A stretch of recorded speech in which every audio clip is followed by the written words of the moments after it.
Hi, I'm Clay Daniel. I've been working with LSAT students for about 20 years and have seen the LSAT evolve and change much over the years, but a lot of things have remained consistent. And among logical reasoning as a concept or as a question type, there are a lot of consistency over the years, especially with some of the most common question types. One of those is sufficient assumption, and I want to share an example with you today so that you can have a really solid strategy for sufficient assumption questions. We're going to look at test 73, section 2, number 10. This is available for free on LawHub, so you might want to take a moment, pause this video, go into your LawHub account or set it up if you don't have one yet. Go to test 73, section 2, number 10. So we're going to take a look at this, but we won't read all of the words out of respect for LSAC's copyright. But we are going to talk about how we know it's a sufficient assumption question, how to read the argument within the sufficient assumption question, and then how to assess the choices.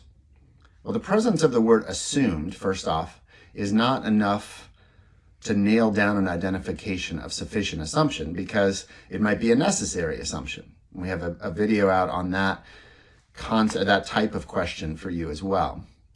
But if it says the argument can be properly drawn if the word if is present in the question stem, plus the word assumed, you know you have a sufficient assumption question. And as the word sufficient implies, you want an answer that is enough to guarantee that the conclusion can be established. The argument really works. And you should feel like if I choose this answer and if this is true, then the argument is in great shape. Now, as always, our first task in reading an LSAT argument is to identify the conclusion, and then we can kind of build our understanding of the premises that surround it. As you look over this argument, at first glance, it might appear that the conclusion is at the end.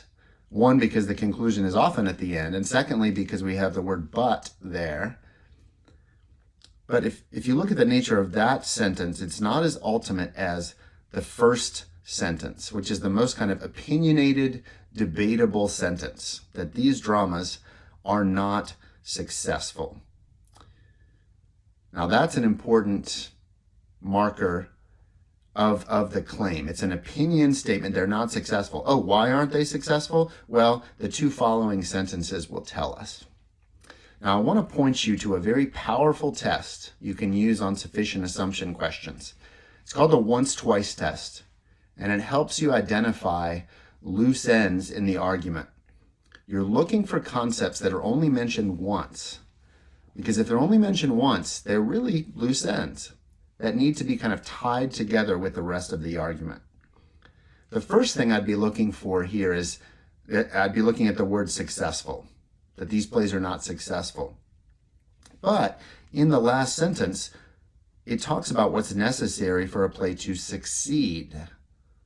So the concept of success is nicely tied together. We need to look at other aspects of the argument.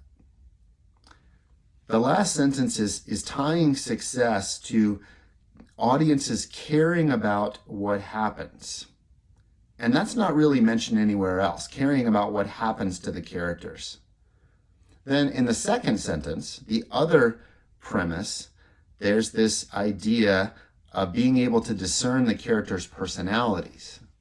That's also only mentioned once. The argument seems to be assuming a link between being able to discern the personalities and caring about what happens to the characters. But because those concepts are not explicitly tied together, those are our loose ends, and we can be almost certain that those are the two concepts and the right answer. Now, one more thing before we go to the answers. We should note that the conclusion is negative in nature, that these are not successful. So the reasoning of the argument, going from kind of sufficient to necessary or if to then, is because of these realities, because these things are not present, the plays are not successful. We don't want to fall prey to a choice that says when these elements are present, the play is successful. That would be reversing negative to positive, or to put it another way, that would be using the inverse or a false negation to an if-then statement. It wouldn't be using the negative logic that the argument is using. So as we look over the choices, we're going to look for these two things: the discerning the character's personality and the caring about what happens to the character. Some of the choices have one of those elements. Like D has the thing about discernible. C's mentioned succeeding, but we know that we don't have to have that in the answer. We're looking for something that says, that connects in this negative sense. If we can't tell the personality, then you don't care about that character. A is really the only one that mentions both of those elements, to say nothing of mentioning them in a negative way, which A also does correctly. It links together this idea of discerning the character's personality with caring about that character. And that's exactly what we need to link. If you use this once-twice test, meaning looking for those loose ends that are only mentioned once, I think you'll find sufficient assumption to actually be very dependable and predictable as a question type. And you'll find yourself increasingly confident in attacking that question type. So I wish you the best.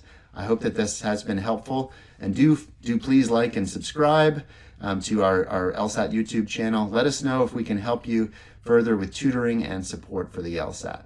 Thank you.